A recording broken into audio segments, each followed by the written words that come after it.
Let's talk about Infocol. Infocol is used by families if their babies are unsettled, colicky, uncomfortable.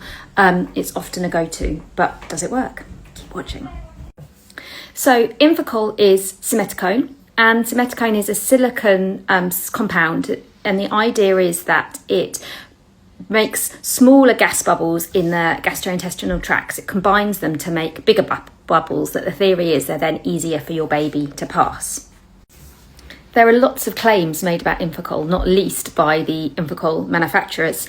But interestingly, a Cochrane review, which is kind of the highest level of research that we have, it looked at all the research we have around simethicone and babies and concluded there was no evidence that simethicone was any more effective than the placebo in helping a colicky, unsettled baby.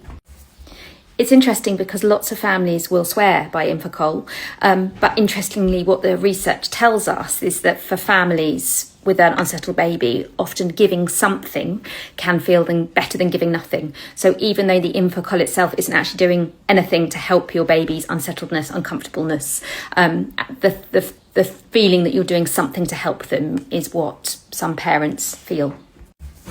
And what I found particularly interesting when researching for this reel was that it specifically says on the NICE guidelines that healthcare professionals shouldn't be recommending families use simethicone or Infocol to help unsettle babies, and instead we should be using other methods like making sure their latch is appropriate, doing paced bottle feeding if you're bottle feeding, keeping your baby upright for feeds, all those kind of things, rather than going to a medication like this.